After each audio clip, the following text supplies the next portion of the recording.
लक्ष्मीनाथसमारम्भां नादयामुनमध्यमाम् अस्मदाचार्यपर्यन्तां वन्दे गुरुपरम्परां यो नित्यमच्युतपदाम्बुजयुग्मरुक्मव्यामोहतस्ततितराणि तृणाय मेने अस्मद्गुरोर्भगवतोऽस्य दयैकसिन्धोः रामानुजस्य चरणौ शरणं प्रपद्ये। अस्मद्गुरुभ्यो नमः, अस्मत्परमगुरुभ्यो नमः, अस्मत्सर्वगुरुभ्यो नमः. So we are speaking about our ancient treasures, the eternal wisdom. We have spoken a lot about how ancient our wisdom is, what all our ancestors have given us, and some of the pearls we've been looking at in terms of understanding the Vedas, understanding some of the things which contribute to the Vedas. How do we understand the Vedas? So we've been learning about the Vedangas and things like that. So a quick recap of the 4 slokas we've learned so far before we proceed to today's topic. So, Jnananandamayam devam nirmalaspatikakritim adharam sarva vidyanam hayagrivam upasmaye. We learned a sloka from Mahabharata. Dharme cha arte cha kame cha mokshe cha bharatarshava yadihasti tadanyatra yannehasti natatvachet.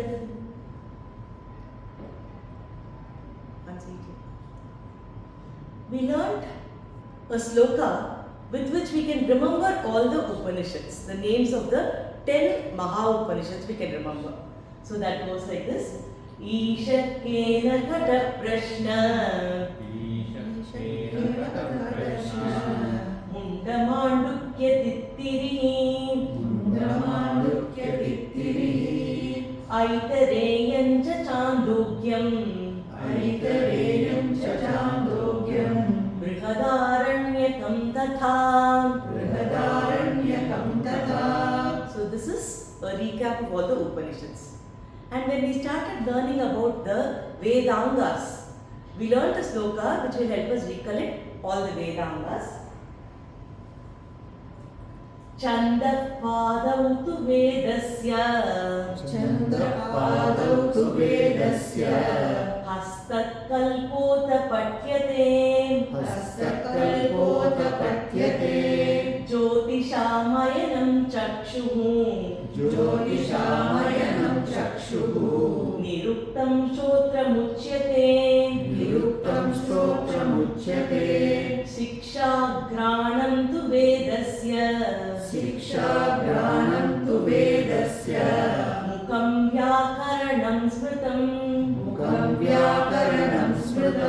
Tasmat sangamadikeva Brahmaloke mahiyate. So if we visualized the entire Vedas as a Purusha, Veda Purusha, if we give a human form to Vedas, different parts are attributed to the different limbs of the Veda Purusha. So what is mentioned in this sloka? Chandaha pada. So the feet of the Veda Purusha is Chandas. Right? The Hastaha kalpa. The kalpa is the hasta of the Veda Purusha. Jyotisham ayanam chakshuhu. Jyotisha is the eyes. Niruktam shrotramuchyate. Nirukta is the ear. So like this, different parts are attributed to the Veda Purusha, and it says that so understanding the Vedanga is going to help us understand the Vedas itself. Different parts of the body, if we are clear about it, we know the whole person, right? So you need the Vedangas in order to understand the Vedas. That is what is mentioned here. And we learned one of the body part in the previous session. What was that? Shiksha. So we learned about the Shiksha. So Shikshas are the eyes of the Veda Purusha. So the 6 Vedangas: Shiksha, Vyakarna, Chandas, Kalpa, Nirukta and Jyotisha. So Shiksha is for the phonetics. We learned how the different tones of voice are used. So we learned about Udata, Anudata, Swarita, the pitches that's used in the recitation of Vedas. We also learnt about the Hrasva Dirgha Pluta, which means the short form, the extended form and the long form. Like for example, Rama, Rama, Rama, that is Pluta. So these are the three combinations. And the aksharas can be through our mouth or it can be nasal also. So the two combinations, which means just a akshara a could be a combination of Hrasva Dirgha Pluta, Data Udata Anudata, Udata Swarita, and we can also have the nasal and the mukha or the nasika, which means 3 into 3 into 2, 18 different ways are there to say a in Sanskrit. So many different combinations are there. That is why phonetics is extremely important in understanding the Vedas. It's given a very special importance. So today we will be learning about the mukha, the mouth. Okay. So earlier we learned about the shiksha. Shiksha was what? Which part of the body was shiksha? Eyes. Actually it was the nose. Earlier I made it as eyes. But shiksha is because it is considered as the very breadth of the Veda Purusha. Because it is so fundamental, it is like the puranas, it is considered as the nose. Okay. Jyotisha is the eyes. Okay, that's what the sloka says. Alright. So today we will learn the Vyakarna, which is the mukha. Vyakarna is considered as the mouth because the vach, the words, are very important in terms of identifying the correct word. In fact, in Sanskritam, the definition of a word is also given. How do you define a word? I will explain that in a few minutes. So it is very interesting that they don't assume anything. Everything is given in a very crystal clear manner. This is what it is. If it's not there, it's not there. That kind of clarity is given. So the study of how the words are formed, is very important for us to understand the language properly. That is done by the Vyakarna. Calling Vyakarna as grammar is just a loose connection because we know only grammar. We are associating it to grammar, but this is a universe by itself. And the Vedas, we said, are the treasure chest, right? It's like the treasure trove. It has everything in it. So what Vyakarna does is, it is like the key. Once you know the Vyakarnas, you can understand the Vedas to a large extent. That is how you look at Vyakarna itself. So every Veda has a Pratishakya where the Vyakarna of the Vedas are defined. So we learnt about the Vedas having different components in it, right?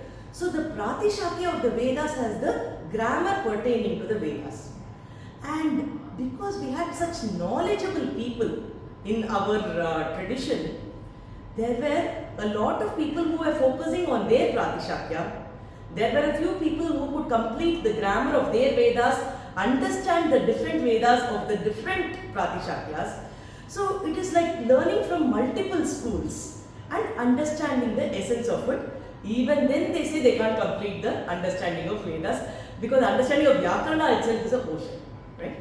So here, to extend on this knowledge, why is grammar called a Vedanga? When we say Vedanga, it means something which is very important, which is going to lead us to the Vedas or the understanding of Vedas, and the purpose of the Vedas is the ultimate mokshananda, right?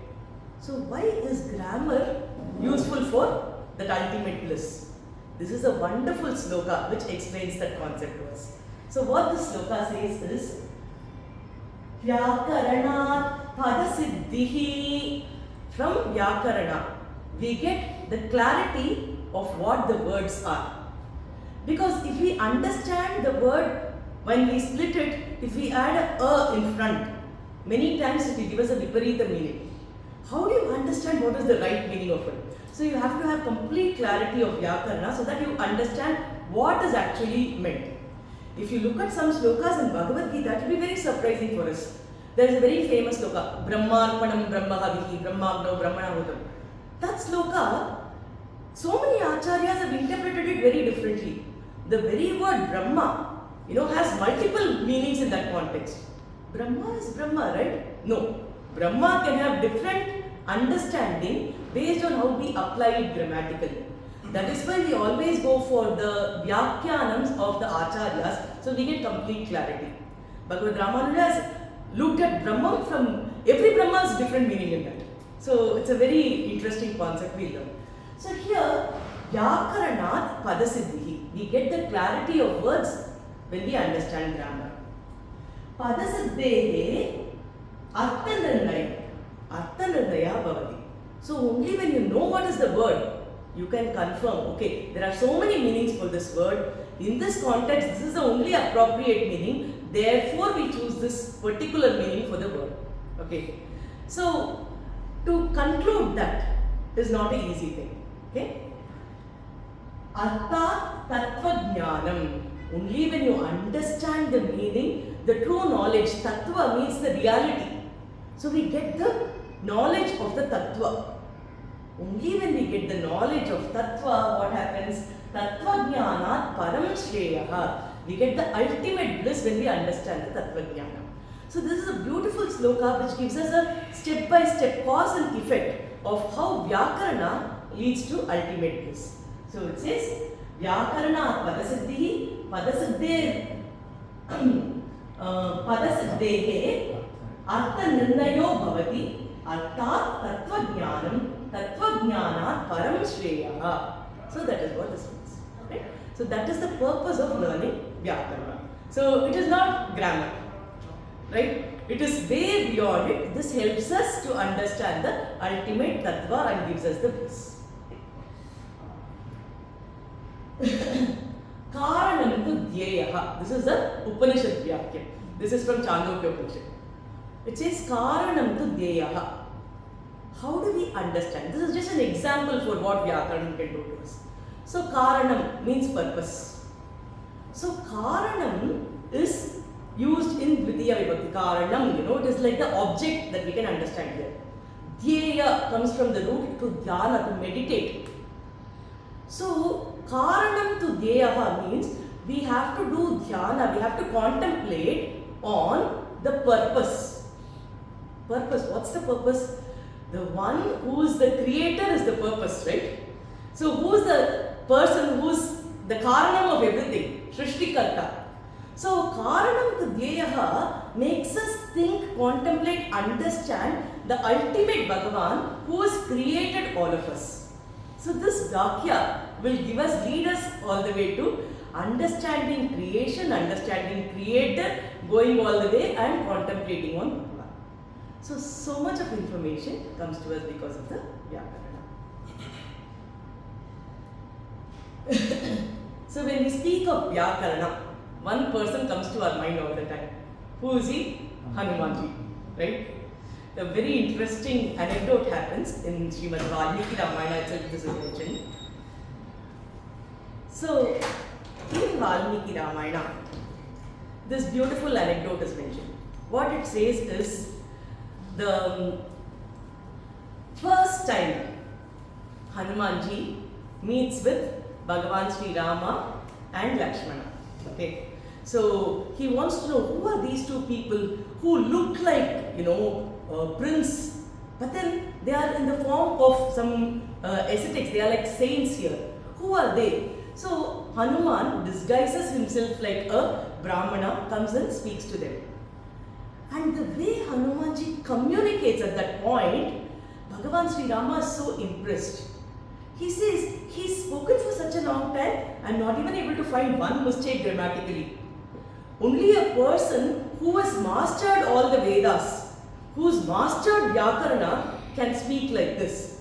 There are 7 slokas in this context which is mentioned, which gives us what are the traits required for a good communicator.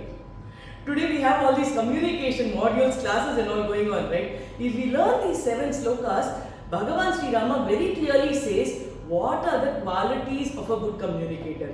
It should neither be too long nor too short, it should not be confusing, it should be brief, at the same time clarity should be given, no fidgeting of words, a lot of things he mentions.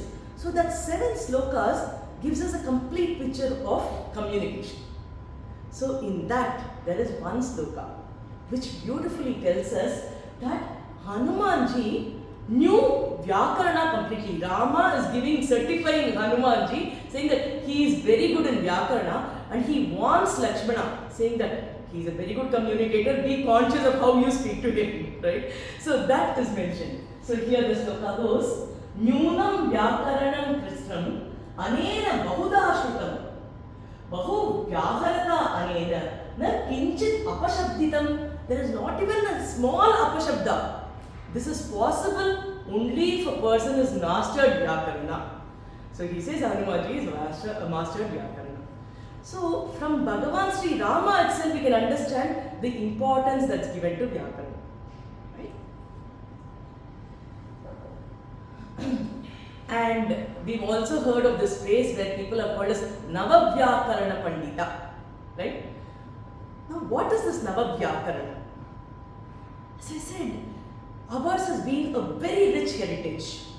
So a lot of people have understood their Pratishakyams, the grammar pertaining to their part of the Vedas. And they will master that. Different people have mastered different Pratishakyams. Some would have mastered everything and contributed something. Some schools will master only certain things which are required for them. So like that, there are different schools, and 9 of these are very prominent and very ancient. Okay. In fact, one was started by Indra himself. Another is attributed to Chandradeva. Like that, there are different Vyakaranams. So the 9 Vyakaranams have a very important significance here. 9 different forms of Vyakarana. So this sloka will help us remember what are the 9 Vyakaranams. You know, these are not at all common. We don't even know that there are, you know, these kind of things available in our scriptures. So it's a very interesting thing for us to know. Aindram Chandram. Maybe you all can repeat after me. Aindram Chandram Kashakritsnam Kaumaram Shakatayanam Saraswatam Chapishalam Shakalam Paniniyakam Saraswatam Chapishalam Shakalam Paniniyakam. So if you look at this, these are the 9 Vyakaranas that is there. And today what is available to us even now is Pāṇini Vyakaranam. It's called as Astadhyayi, which is very famous. And there are some other things also available. 2-3 other Vyakaranams are also available today. But Pāṇini is primarily followed by a lot of people even today. So, what is Pāṇini? Who is Maharishi Pāṇini? A very important thing. So, Pāṇini Maharishi, as a student, was not considered very bright or intelligent. In fact, his Acharya used to feel that this child does not understand anything of what I am talking, you know. So one day he calls Pāṇini Maharishi. He says, show me your hand. And when Pāṇini Maharishi shows his hand, he looks at all the marks in his hand, and then he says that, I don't think, you know, you can learn anything. So you can quit the Gurukula. Pāṇini Maharishi does not know what to do. The Guru says, seeing his hand, that, you know, his hand does not have marks of learning anything. So he takes a knife, cuts his hand so that his knowledge will be enhanced. And then he tells his Guru, will I now be able to understand? Guru is very impressing the, you know, earnestness of the child in order to learn and grow. He says, this act of yours proves your sincerity in how much you want to learn. You will definitely come up well. Okay? So Guru Kataksha is there. Pāṇini Maharishi starts to learn a lot of things. And he grows to understand the different Pratishakyams. I said, how many different varieties of grammars are there across, right? So he not only learns his Pratishakyam, he learns all the Pratishakyams available from the entire Vedas. Now he groups all that, keeps it aside, and then he travels across Bharatam to different locations. He wants to find out what are the different ways people pronounce the same things. Even today we feel, right? What we say as va, in some cities, Bengal, you know, they'll say va. There are some differences like this. He's documented this entirely. In fact, the Shiksha Shastra which we learned earlier, that is attributed to Pāṇini Maharishi's contribution also. That also has a lot of Pāṇiniya Shiksha is also there. So all these are compiled together, and now he wants to give all this to us in a brief way without ambiguity. And remember, people used to memorize everything those days. It was not like documentation over documentation, right? So the simplest way for people to memorize the entire grammar he wanted to give. So after traveling around everywhere, he sat on meditation. He started doing dhyana to Mahadeva, to Shiva. So at that point of time, Shiva dances a natyam, and his damaru is shaken multiple times when he is concluding his natya. Pāṇini Maharishi was so deeply contemplating on what was happening that he absorbed all the sounds, and these sounds, what he heard, were like the sutras to him. They were like some of the alphabets, aksharas to him. So when he heard all this, he decided this is going to be the basis of how I am going to group and give it to people. So that became the foundation of the Astadhyayi. Astadhyayi means Ashta is 8. Adhyaya is chapters. So he created 8 chapters, less than 4,000 sutras. What is a sutra? Sutra is the smallest way to represent any concept. Okay, there is a definition. As usual, Sanskrit gives definition for everything. I will read the definition for you in a minute. So he made sutras and he used the Maheshwara Sutra in order to explain the entire grammar to us. So in Pāṇini Maharishi's Astadhyayi, we will see there are some rules. There will be exception to rules. There will be some overrides of the rules. He will create a small program, and in that program, he will allow other programs to reference. He will have labels. Today during programming, we have labels, right?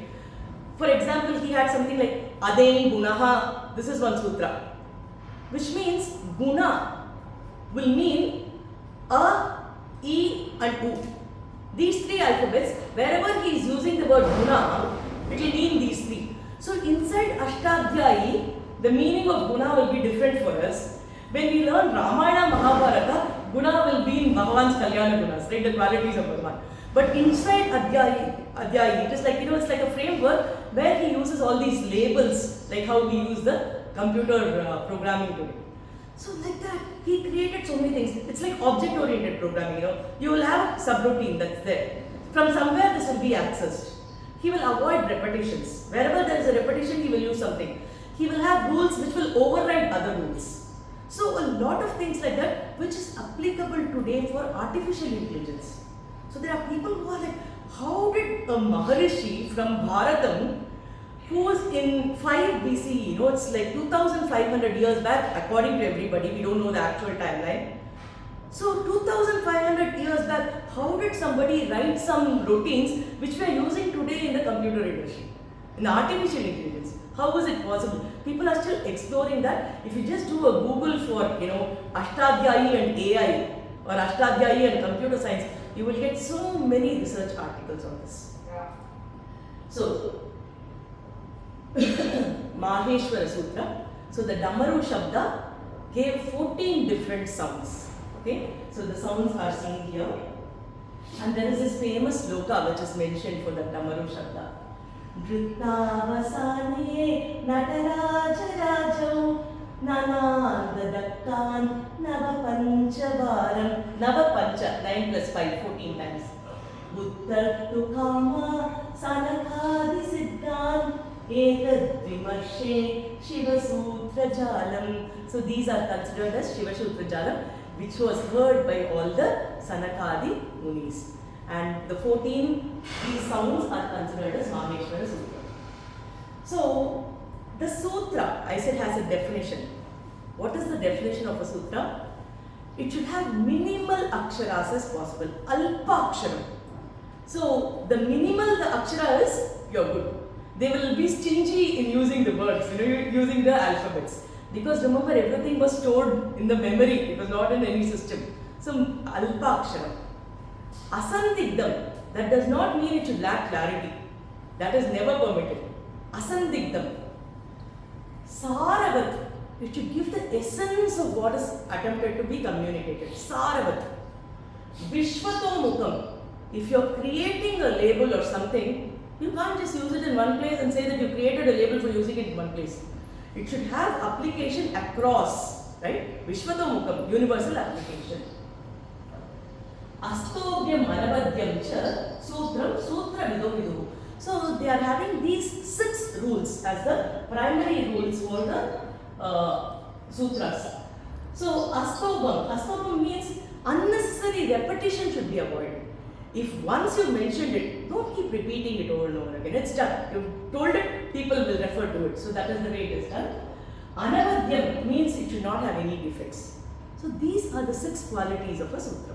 So what are the 6 qualities again? Alpakshara, Asandigdam, Saravat, Vishwatomukam, Astobam, Anavadhyam cha, Sutram, Sutravido, Vidhu. So this is what people who know sutras explain about sutras.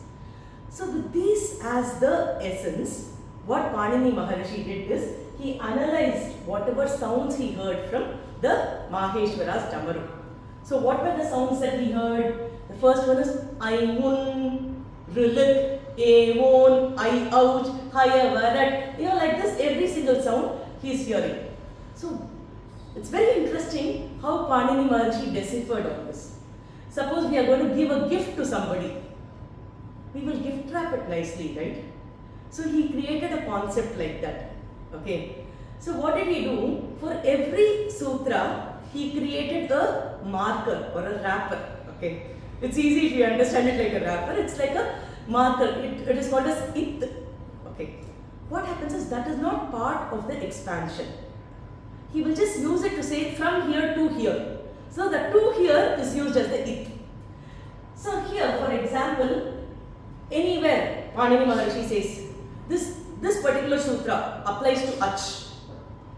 Now what we should understand is we should search for the letter ich. Okay, so here you are seeing it in the 4th line. I, ouch. You see that ich, right? So ach means starting from the letter a till you reach ich. All these letters, this particular rule is applicable. So what will happen? A means Hasva, Diga, Pita, everything is included. So A, I, U, R, L, A, O, I, Au. All these are part of ach. So just by using 2 aksharas, he will communicate whatever has to be communicated. Okay. So if you say hal, starts with her, right? So her is in the 5th line. Ha, ya, va, ra, la, nyama. It goes all the way till il is seen in the last line, which means all the consonants are represented with hal. So this kind of grouping he has used so that the vowels, the nasals, the consonants, if you want everything, then al will be used. The entire series is applicable to everything. So you can say this is applicable to everything with the exception of ach. So many combinations he created, and this Astadhyayi becomes such an interesting way for us to analyze, where he has rules, exceptions. Inside the exceptions, he might have some additional rules and exceptions. Nested looping is possible. Referring to some functions outside is possible. It's like a humongous task which was accomplished 2500 years back by Pāṇini Maharishi. Okay. So I have a nice video which I would like to show. Screen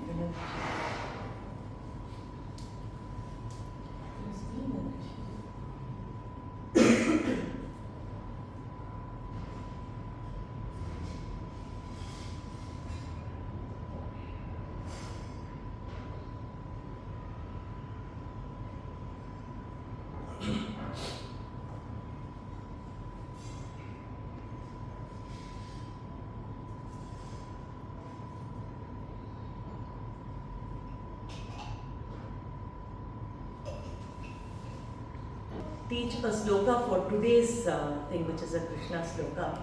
So that sloka actually has something called as vibhaktis that is used in Sanskrit. Okay. So today, I said even the meaning of the word is defined in Sanskritam. Nothing is taken for granted. Everything is defined, explained clearly. So like that, if you look at the definition of a word, it says Suktinantam Padam. What is Suktinantam Padam? It basically means that anything which has derivations, like for example, every noun form in Sanskritam can be put in a matrix form. We call it as shabdas. In childhood, many of us would have learned, right? Rama, Ramo, Ramaha, Ramam, Ramo, Rama. So like that, it is a 8x3 matrix which is there. So all these endings, the case endings, these are called as supantam. Similarly, the verbs can have derivations. So Pāṇini Maharishi says only those which have these case endings, like the noun and the verb, these are considered as words. And then he gives an exception. Avyayas, the indeclinables, can also be considered as words. Okay. So the definition of words is that small, where he says Suktinantam Padam Avyayam Padam. That's all. So this explains that everything outside of the scope is not even considered a word inside Sanskrit literature. So like that, we have very specific explanations to everything. Okay. So in this context, I would like to take a sloka from Mukunda Mala. So there is this 33rd sloka, I think, from Mukunda Mala. I will, if you all have your mobiles, you can use your mobiles to look for the Mukunda Mala sloka 33. I will explain that.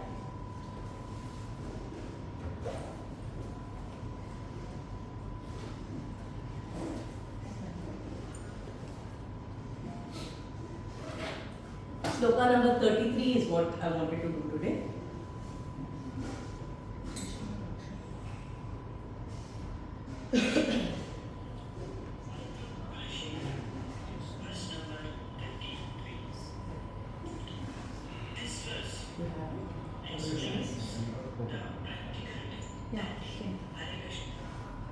Okay, I will recite the sloka. You all can repeat after me. Krishno rakshatu no, Jagattraya Guru, Krishnam namasyamyaham, Krishne nama rashatravo, Vinigata, Krishnaya tasmai namaha, Krishna deva samuttitam, Jagaditam, Krishnasya dasosmaham, Krishne tishtati, Sarvamedadakilam, He Krishna rakshasva mam. This is an amazing sloka. If you just notice, all the 8 forms in the derivative is used in one sloka in this. So the grammar application can be felt in addition to Bhakti. Kulashekara Alvar is authored the Mukunda Mala, and in this sloka, just by adding the suffixes, you can see the meaning of the word actually changes. Krishna is the word that is used. Okay. Karshayati iti Krishna. No, the one who attracts us is called Krishna. So here if you see, Krishno rakshatu. So let Krishna protect us. Krishnaha, which is called Prathama Vibhakti, the first, it's a subject. Krishna rakshatu. Jagat Traya Guru, he is the Bhagavan, he is the Guru of all the 3 worlds. Krishnam namasyamaham. Here Krishna has now become Krishnam. Can you see? Krishna is the root. Krishnaha was the first use. Krishnam is the second use. Krishnam namasyamaham. To that Krishna, I offer my namaskar. Krishnena. Third one is the instrumental. Through Krishna, what is happening? Vinihata, Shatroho. He destroyed all the enemies.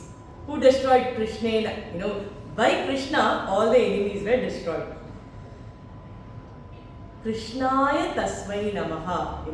To that Krishna, I offer my namaskara, salutations. So Krishnaya Usually when we say to him, I offer my namaskaras. So that is always the Chaturthi. So 4 options we've seen. What have we seen? Krishnaha, Krishnam, Krishnena, Krishnaya. Krishnat eva. This is the 5th way of using it. From Krishna. From Krishna what happens? The entire Srishti is born. The entire creation springs from Krishna, right? So that is mentioned as Krishnat eva. Krishnasya dasosmyaham. I am this dasa of this Krishna. So Krishnasya. I belong to Krishna, right? The relationship is established here. Krishnasya. Krishne tishtati sarvamet dakilam. So where does this entire prapancham stand? It stands on Krishna. Hey Krishna, rakshasva mam. Hey Krishna, please protect me. Okay. So in one sloka, all the 8 vibhaktis are used. This is an example of that sloka. Okay. So we will recite this once more. I will share the sloka again in the PPT and the voice also. Krishno rakshatu no jagatraya guruhum. Krishno rakshatu no jagatraya guruhum. Krishnam namasyamyaham. Krishnam namasyamyaham. Krishnena marashatravo vinihata. Krishnena marashatravo vinihata. Krishnaya tasmai namaha. Krishnaya tasmai namaha. Krishnadeva samuttitam jagaditam. Krishnadeva samuttitam jagaditam. Krishnasya dasosmyaham. Krishnasya dasosyaham. Krishne tishtati sarvametadakilam. Krishne tishtati sarvametadakilam. He Krishna rakshasva mam. He Krishna rakshasva mam. Sarvam Shri Krishna arpanamastu. So today is Sri Jayanti, so I thought we will take the Krishna example. The more common example is the Rama sloka which we usually use. So today being the Sri Krishna Jayanti celebration, even in the temple they are celebrating it today. So Krishna in all vibhaktis, Krishna is everything, right? So this sloka actually brings that concept to us. So Vyakarna is the mouth. It is so important, and Pāṇini's Astadhyayi is something which we all should be proud of as a heritage of our Bharatiya Jnana, and we should share the concepts like this with everybody. So we will wrap it up with the Kayena Vacha for today.